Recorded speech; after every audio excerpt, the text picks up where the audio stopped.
Could the coronavirus outbreak lay bare a whole different kind of challenge for humanity? It's not ideological rivalries, trade disputes, or a scramble for land or resources that's rattled markets this week and governments the planet over. It's an unforeseen virus, one that, thanks to globalization, has in 2 short months traveled the world over. It's so new, we're still measuring just how contagious COVID-19, as it's now called, is. The World Health Organization stopping just shy of calling it a global pandemic, in other words, a health risk that the planet has yet to contain. This one seems less potent than the SARS virus of 2003, but because of globalization, it has spread further and killed many more people. Is this only the start of the age of the supervirus? And what to do this time? Ban air travel? Shut the borders? Italy's neighbor Austria has floated the idea in view of the outbreak in Lombardy and Veneto. Do you quarantine regions that account for 30% of Italy's wealth and call into question the open borders so dear to the European Union? How much can a virus undermine Italy and the European project? How much can it undermine faith in Iran's leadership and its ability to contain the outbreak in a nation that's both a crossroads for the region and home to Shia Islam pilgrimage sites? We'll look at the official figures and weigh the facts at hand. Today in the France 24 debate, we're looking at a virus without borders. With us, Dr. Yazdan Pana. He's head of infectious disease department at Paris's Bichat Claude Bernard Hospital. Thank you for joining us. Thank you. From Rome, Dr. Roberta Cauda, professor of infectious diseases studies at Catholic University, Rome. Thank you for being with us. Thank you for the invitation. And from Durham, North Carolina, Wenhui Mao, senior researcher at Duke University's Center for Policy Impact in Global Health. Welcome to the show. Thank you for having me here. The France 24 debate on Facebook and Twitter. The hashtag is F24debate. Before we talk about Italy and Iran, spare a thought for the hundreds of tourists under lockdown in a 4-star hotel in Spain's Canary Islands. They're barred from leaving the Tenerife establishment after a positive case of coronavirus. It came from an Italian doctor on vacation over in Italy. It's entire towns that are under lockdown, with the number of regions affected growing. So is the death toll, up to 11 so far, with a 45% jump in reported cases this Tuesday. Kathy Clifford has more. Behind police barriers lies the red zone, stopping traffic from both arriving and leaving. 40 control points have been set up around a dozen towns across the northern region of Lombardy and Veneto, with some 50,000 people contained inside. On the other side, the town of Codogno, the center of the outbreak. Streets appear deserted, schools are closed. A few people queue outside the pharmacy, which has received supplies. Residents are recommended to wear masks and use hand sanitizer. People aren't panicking here for now, but we know we have to be careful. And the first rule is hygiene. In the confined village of Zorlesco, the local priest has been ordered to close his doors for Mass. Everything has changed in the last 3 days. There is a surreal, bizarre atmosphere. You see very few people. As the virus spread to further regions, with new cases confirmed in Tuscany and Sicily, Prime Minister Giuseppe Conte said he was confident the contagion would soon come under control due to his government's measures. He said the country remains safe for travel and tourism. There are very limited areas of our territory which, at the moment, are subject to restrictions on the movement of people. But in the rest of the territory, you can travel in peace. Schools, museums and other public spaces have been closed across northern Italy, where the quarantine towns are located, with tourist attractions closed in Milan and Venice. In Rome, too, precautions are being taken. Senate workers were checked for signs of the virus as they arrived at work. Roberta Cauda, why Italy? Well, this is a good question. I do not know. All of a sudden, it started this outbreak last week, and it was mostly confined in two limited area, one in Lombardia and the other one in Veneto, and apparently the two clusters where the majority of the cases has been observed and recorded are not linked together. It's also important to stress that the patient number 0, the one who has introduced the virus, has never been found, has not been found, despite the fact that it has been extensively investigated. Why is that important? Why is that really important to try to pinpoint who was the first patient? Well, at this point, it's no more important. It was important probably at the very beginning of this outbreak, but I do agree with you that now is not so important. We now should concentrate on trying to limit the spread of the infection. However, measures, very strong measure has been immediately taken by the authorities, by the health authorities, either regional or national, and they have put in quarantine more than 50,000 person. And the case that I've listened has been observed in other parts of the nation are directly linked to these two major focused, major cluster of diffusion of the infections. There is an increasing number of positivity on nasal swab.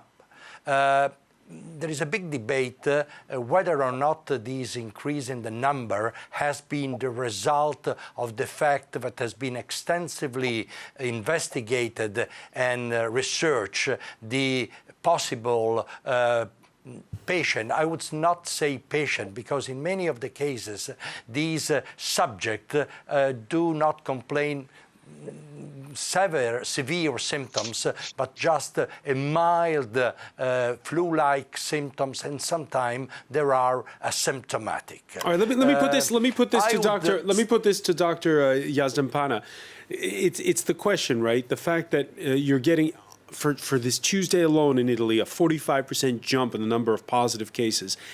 Is that a bad news story? It means it's spreading very fast, or is it a good news story in that the proper screening is taking place? Yeah, for sure. If you screen, the more you screen, the more you find. I mean, that is in general in infectious diseases. However, I think what has happened in Italy is that because the case 0 was very difficult to find, then there has been a spread. And now we're finding cases. However, this reminds us also that, and I think we do not say this enough, 85% to 90% of the cases are mild cases, not severe cases. We have 10% of severe cases and less than 2% of this from the numbers we know. So I think that we cannot say that this is two clusters in Italy. There has been spread. But not all the cases are severe cases, and this we should remind us. All right. Your reaction to the fact that we have 2 new cases in France, one, a woman here in Paris, I believe treated at your hospital, who had come back from China. The other, a man in the center of France who'd come back from Lombardy in Italy. What's your reaction? No, this is the same thing. I think that there are, I don't know, tonight, close to 300 cases in Italy. So 322 is the number we saw. So there is 2 clusters, and some of these cases have traveled, and we, by doing all by having changed the definition, by saying that the people who are coming not from Italy, we should not say from Italy, but from north of Italy, Lombardy and Venezia, who have symptoms should be tested. So we will find some. I hope and I'm sure that Italian authorities, with the intervention that they have taken, they will stop and decrease this epidemic. All right, for now, Lyon's Wednesday Champions League fixture against Juventus is still on, even though the influx of fans from Turin does have the locals on edge. We can perhaps show you images of a coach where the French were allowed off, but those coming from Italy first had to be screened for symptoms. So that's one aspect of it. The football match for now, which is still on. And Wenhui Mao, let me ask you, we've been talking about China's ability to put entire cities under lockdown. Now we're talking about just how much do you put Italy under lockdown? Your thoughts? Yeah, thanks. I want to remind everyone that this virus don't require citizenship or a visa to enter other country. I think although China has controlled this city's transportation, and also a lot of countries cut the flight between China and their countries, but see now other countries have this outbreak, it seems like we need to expand our disease control method. That is to say, not specific target at people with kind of travel history or from this country with disease outbreak. We need to be more cautious because now it's a global world. You will never know, like other destination these passengers have been traveled, like the one like the one patient in France got infected from Italy. I think we need to prevent this kind of things in the future. So is it a good idea or not to be having this football match on Wednesday? I would say, like, for these big, massive people gathering events, we need to be take more cautious. As we know from China's patients' experiences, most of the patients don't have severe symptoms, and also now it's a flu season. So many people with similar symptoms or people without symptoms can carry this virus. So for these football games, I would say for this time, maybe it's better not to go, or go with proper protection, like wearing face mask, because when there are so many people gathering in a small space, you will never know whether there are any people carry this virus. Roberto Cauda, do you agree? Yes. Yes, I do. If I can for a moment go back to the patient number 0, I am just assuming. I have no idea, of course, I have no evidence whether or not this patient number 0 could have been a super spreader, as it has occurred in France. The British tourist in the Alps, if I remember correct, that was able to have a massive diffusion of the virus. So I mean, we are now facing this outbreak.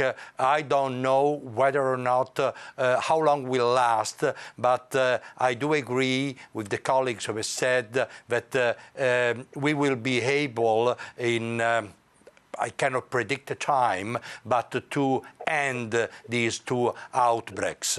Also because outside of these two clusters of disease, very, very few cases has been recorded. But do you agree, Dr. Cauda, do you agree with Wenhui Mao that it probably would be better to err on the side of caution and postpone Wednesday's Champions League match between Lyon and Juventus? Well, you know, it depends on the. I don't know what has been the final decision. As far as I have heard, there will be still the game the game considered as a possibility. I don't know if they have completely agreed to have the game. Is it true? This is a question. Do you have any evidence? For now, the game is still on. Well, I will not. Well, it's an hard question to answer, but probably I will say yes. I will go with the game. You would go ahead with the game. What about you, Doctor? Yes. Yeah, I think Torino is in Lombardy, but I think that No, it's in Piemonte. Yeah, sorry. I think Torino sorry. is not in Lombardy. Yeah. So I would say... Yes, sorry, I've not heard. Yeah, Torino is in Piemonte. So I think that you can... Because I think we should be cautious on what we are going also to restrict, because we should not turn in the other side. So I think before saying that the game is going to be played, first of all, the game could occur actually tomorrow night without maybe many people coming from Italy or not all the regions of Italy. I think you can control for this, yeah.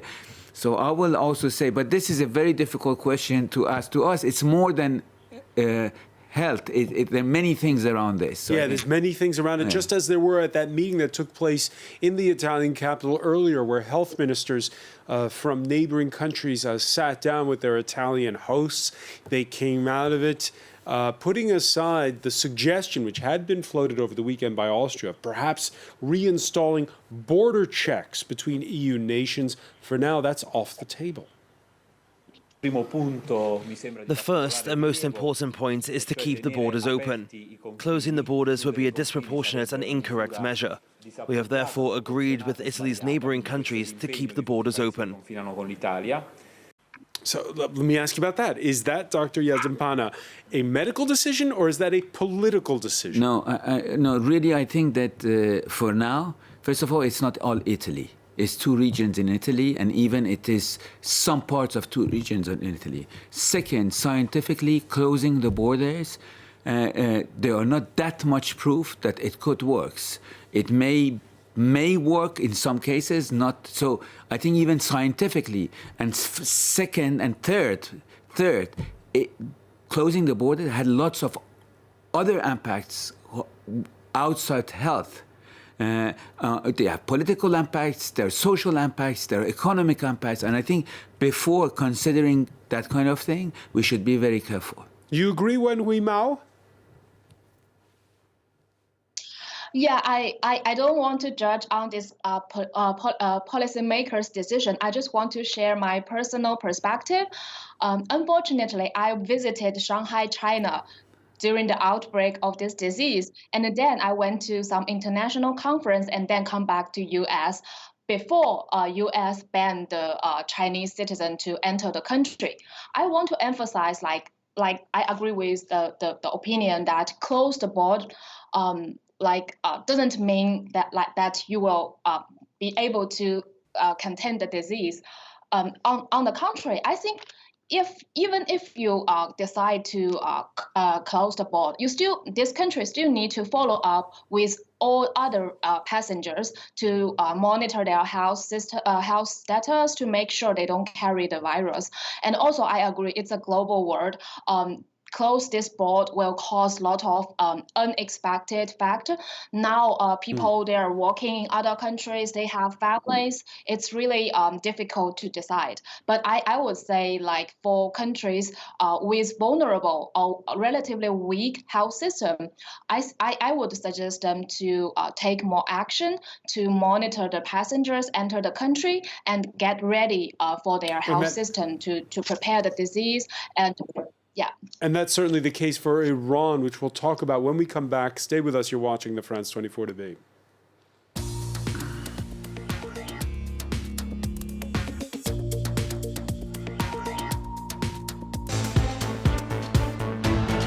Welcome back, or welcome if you're just joining us. It's the France 24 debate, and we're looking at how the coronavirus is spreading across borders and what it means. Well, for humanity, can the planet come together in dealing with this crisis? We're with Dr. Yazdanpanah, who is head of the Infectious Diseases Department at Paris's Bichat Claude Bernard Hospital and has been dealing with the French patients there. From Rome, Dr. Roberta Cauda, professor of infectious diseases studies at Catholic University in Rome. And from Durham, North Carolina, Wenhui Mao, senior researcher at Duke University's Center for Policy Impact in Global Health. Wenhui, just before the break, you were telling us about your recent trip to Shanghai. Did you take special precautions when you returned? What was the mood like, and what was your personal feelings being there and coming back? Yeah, so my trip, on my flight back to Shanghai, I saw the news that Wuhan shut down the transportation, and I realized it's really a big issue. And luckily, I brought a face mask with me. So on the flight, most of the time I wear that. In the airport and the public transportation, I wear it all the time. And when I reach back to my home in Shanghai, I never step out. Then I attend a international conference in Bangkok, Thailand, and I also noticed in Bangkok's airport, like other passengers from other countries like Korea, they also wear face masks. So at that time, I think the outbreak already got a lot of attention, especially in these Asia country.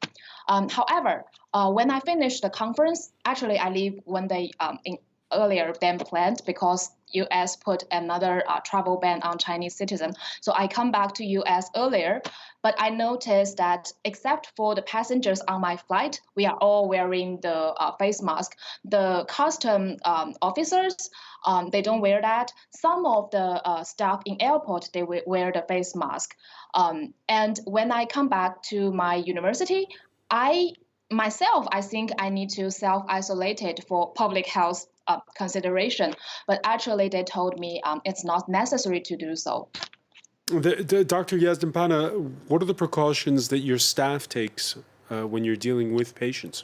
So with the patients, so we have two kinds of patients actually. Those who are possible cases, suspected cases. So we use the masks and we use gloves, of course, and we use covers to see the patient. And when they are not anymore considered as possible cases, when the tests come back and it is negative, of course, everything is over. For patients who are confirmed, so first of all, they are right now in negative pressure rooms in our hospital. Not all hospitals have that facility, but in our hospital, we have negative pressure rooms. So these are rooms where the air come in, but cannot go out. It's negative. So that is because the contamination, the transmission is through air, and the contaminated air cannot go out. And then nurses, physicians who go to see patients, they have, of course, masks, FFP2 masks, who are some kind of special mask. They have glasses, and they have a kind of dress and gloves to protect from the patient. And your reaction that an Italian doctor testing positive at that hotel in the Canary Islands? Yeah, but that is certainly because it was done the transmission was done at a time where he didn't know that the patient was a possible and suspected cases. You see, because the definition of a possible case about 2 weeks ago was only China. So imagine that there have been transmission between someone coming back from China and an Italian. So if you have an Italian person, you didn't know that he was infected because you didn't know that there was a small epidemic going on, then the physician couldn't know that this patient was contagious. But in general, when physicians are with patients who are coughing, who are sneezing, you should put a mask to the patient and yourself. All right. The World Health Organization this Tuesday stopping just shy of calling it a pandemic. For the moment, we are not witnessing the uncontained global spread of this virus. Does this virus have pandemic potential? Absolutely, it has. Are we there yet? From our assessment, not yet. Roberto Cauda, is it a pandemic? No, I consider that there are the three characteristics of a possible pandemic diffusion: a new agent, the possibility of an interhuman passage, and to be very contagious. But nowadays, the number deny this possibility. There has been a large epidemic, and there is still a large epidemic ongoing in China. Outside of China, there has been several cases in South Korea, in Japan, and of course in Italy, where it's limited. I would like to stress that the number of cases that is around 300 are localized in a very restricted area. For example, we were speaking about the possible football game of Juventus and Lyon. In Turin, where is the headquarters of Juventus, there has been recorded 3 cases. This, of course, can be nothing because Juventus has many supporters in other parts of Italy. However, we have to consider, let me say again, I am quoting our Prime Minister, that Italy is a safe nation. And I am very glad hearing that the neighboring countries has not put any limitation to the border, because it's an irrational things, and also is not supported by any scientific and epidemiological evidence. In addition, we should probably remind that in 80% of the case, coronavirus cause a very mild disease. Only very few patients experience a severe disease with pneumonia and dyspnea and ultimately the possibility of death. So it's hard to identify a possible quote-unquote patients, because sometimes it's just coryza, just cough, and according to the Chinese large studies, in many of the patients, I would say 40% of the patient, fever is not present at the onset. All right, Italians overall, with faith in the way their government's been communicating over the disease. Yes, there's been a few conspiracy theories on the internet, but overall, there's been trust in the Italian government, not so much so when it comes to Iran. The government there, under pressure over its handling of the outbreak, with citizens accusing the government of covering up the real figures. Ironically, the deputy health minister who heads Iran's virus task force falling ill, he was already showing signs of being unwell at a Monday news conference in Tehran, just as he was trying to minimize the danger posed by the outbreak. Now, he was upbeat this Tuesday when he posted to social media from his hospital bed. Rest assured that we will defeat the coronavirus. Be certain that we will.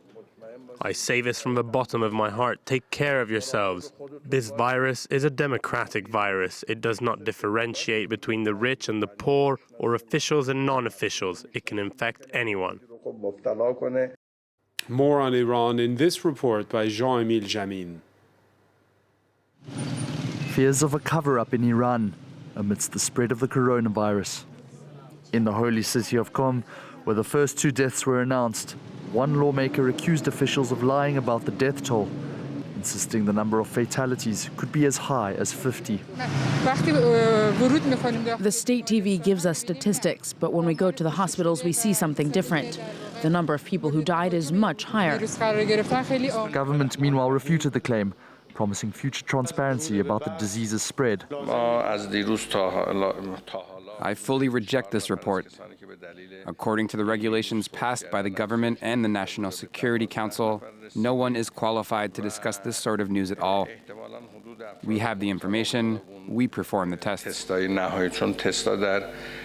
With the first deaths having allegedly taken 2 weeks to announce, suspicion and desperation remains on the streets of Tehran. Medical equipment has also been severely in short supply, even before the virus outbreak, adding to the distrust. I'm really scared. There are no masks in the pharmacies. The government should give masks for free to the people if they want to contain this. God help us.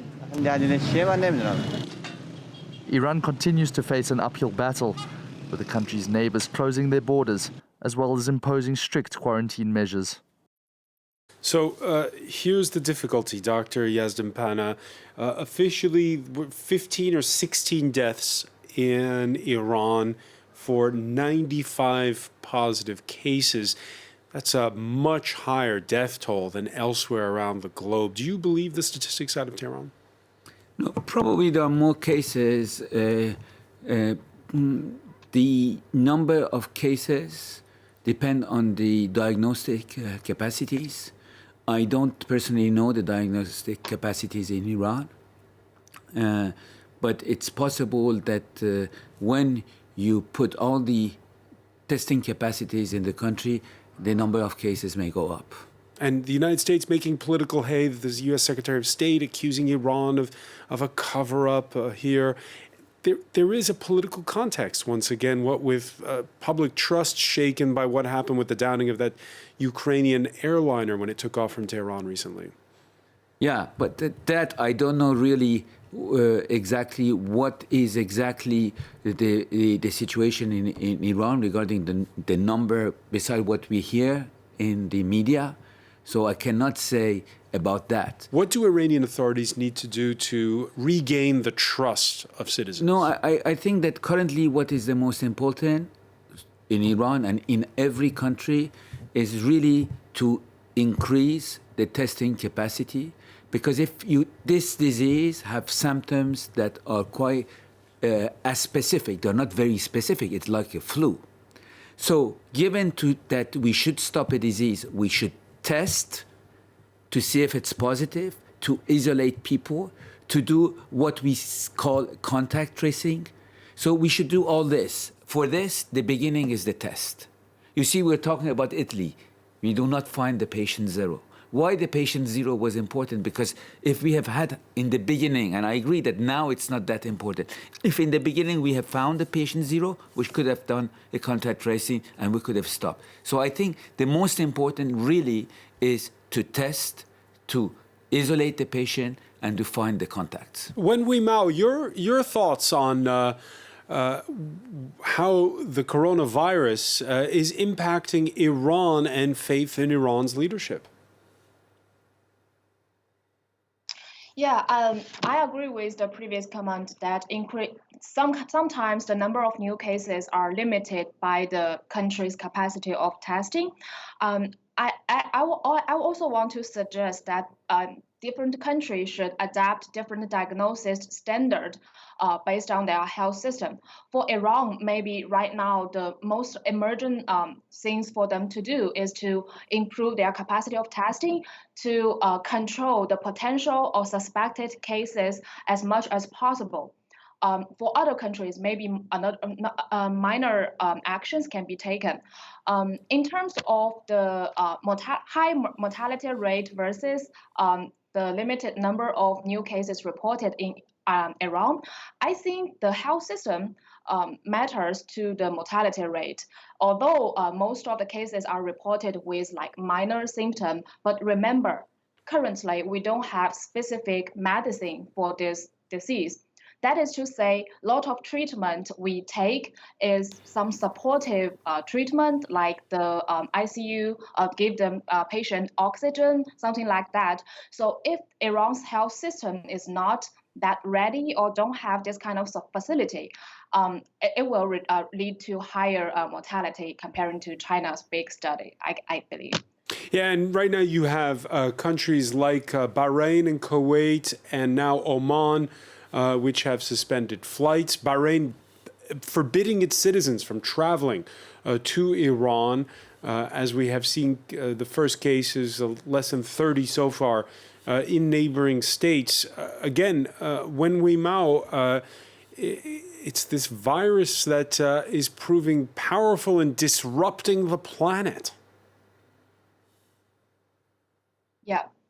Yeah, and not only so the transmission rate for the virus itself, it's higher than like SARS in 2003. So this is one difficult thing to tackle this disease. Also, I would say because the infected patients number will increase fast if without any control. It will also take up a lot of the health system. That is to say, people with other disease, not virus, like diabetes, hypertension, they may not have proper care during this outbreak. So really, I want to call all these countries with or without case to take more action and also join the global efforts to track this disease. All right, if we look at the planet now and the number, again, it's been less than 2 months since the first cases started to emerge out of China. This Tuesday, Switzerland, also Romania, added to the list of countries hit by the outbreak, with all continents now except Latin America so far affected. Roberta Cauda, can we expect more COVID-19s in the future, more coronaviruses? Is this just the beginning? Your question is related not to Italy, I think, but in these cases worldwide. What will happen tomorrow, I would say, regarding coronavirus? It's interesting, the story of coronavirus, since they are responsible of Coriza, but they are responsible as well as of 3 diseases such as SARS, COVID-19 and MERS. And I would say the animals play a central role in this type of disease. So but is it the fault of the animals that we talk about that in Wuhan, the livestock, that game market in the center of town, or is it simply the fault of globalization, Dr. Cauda? You heard Wen Weimao describing her recent trips all over the planet. Yes, I mean, there is one thing that happened before, and is the transfer of the virus from a wild animal in general to domestic animals sometime, that they can be used as a Trojan horse to reach human. And thus, when the virus that has been transmitted from the animal to human become adapted to man, there could be an interhuman transmission. In some cases, it does not occur. You probably remember that in 2005, there was the big alarm on the avian flu. And avian flu is a very it's a life-threatening disease with a fatality rate of 50%, but there has not been this interhuman passage. Thus, for coronavirus, this has occurred. And I think that in the future, not only coronavirus, but other virus, and I recall Zika, Ebola, that they have an animal origin, there could be a responsible for possible outbreak in the world. Dr. Yazdanpana, when I was a kid, it was the Cold War. The thing you worried about was global thermonuclear war. Should we be worrying about viruses in that way today? So you asked whether it was the fault of globalization. Yes. You know, I think that globalization is probably a progress. And every progress, there are pros and cons. I mean, when you didn't have a car, there was no car accident. So it's sure that globalization allows diseases that we probably had in the past, but they stayed where they were. Now they travel because they don't need the visa. They just cross the borders. But I think that this is a threat. This is a threat that we should work on. But I think that globalization has a lot of pros. And I don't think that it should be called fault of globalization. Is a consequence. Because we live in a period where we have leaders saying we don't need multilateral institutions anymore to deal with problems. We should deal with problems at a national level. So an organization like the World Health Organization. What's its future in this context? So I do think that for this kind of threat, a multilateral organization and multilateral collaboration is key. This kind of threat we cannot deal with if each country just only treat his country. For this, we need international collaboration. It's key. All right, I want to thank you, Dr. Yazdan Yazdanpana, for being with us. I want to thank Dr. Roberto Cauda for being with us from Rome and from Durham, North Carolina. When we Mao, stay with us. Media Watch is next.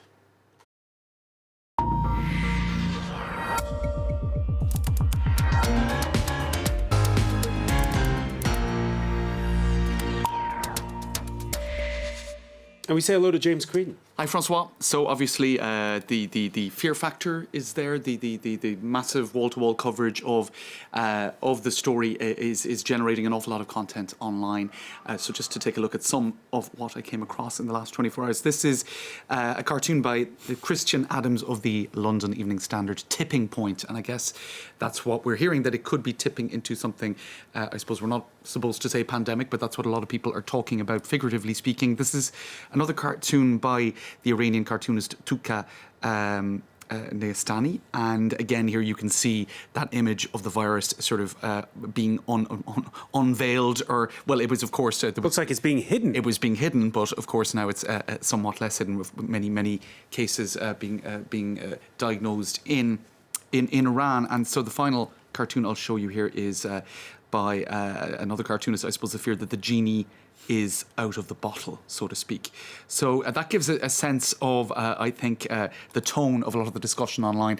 Then we're also seeing these not very reassuring charts showing the extent to which the disease is propagating, the virus is propagating at a more rapid rate than other epidemics in the past. This is another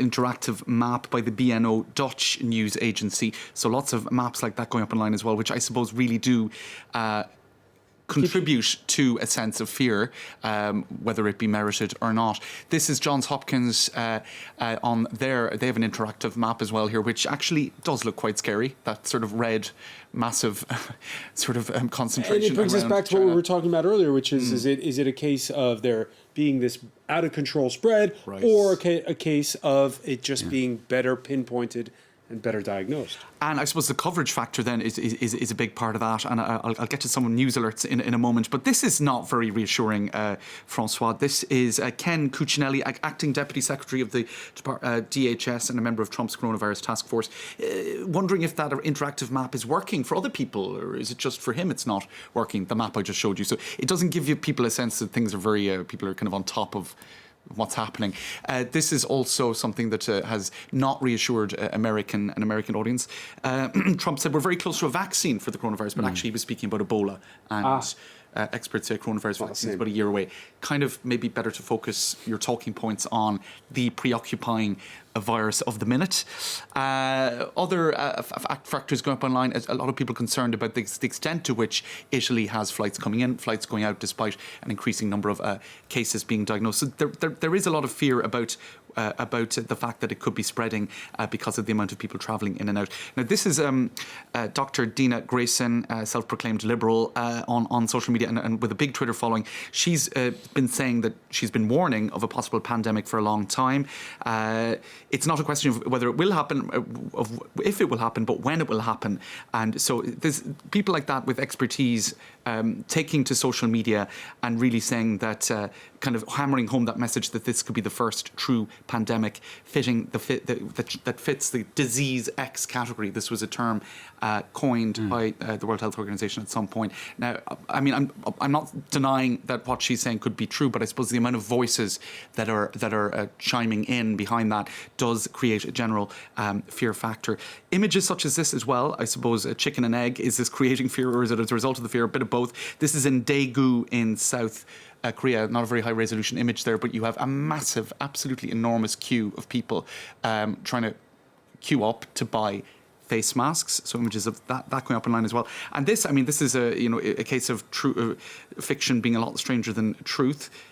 This is Iraj Harichi, the Deputy Health Minister of Iran, who was diagnosed as having the coronavirus, profusely sweating on television while he was trying to reassure everybody that things were under control. That's about as unreassuring as you can get, I think. So lots of other images, but I'll just finish with this. Hope and fear within 2 simultaneous push alerts. New York Times talking about the Centre of Disease Control saying we need to begin for the possibility of an outbreak. This might be bad. And then The Economist talking about how it might be slowing down and under control in China. But basically, wall-to-wall coverage, you can't avoid it right now, even if there's no hope of catching it. You can't help hearing about it. All right. The spread of fear, something we'll be talking about in the days to come. Yes. Many thanks, James Creedon. I want to thank our panel once again. Thank you for joining us here in the France 24 debate.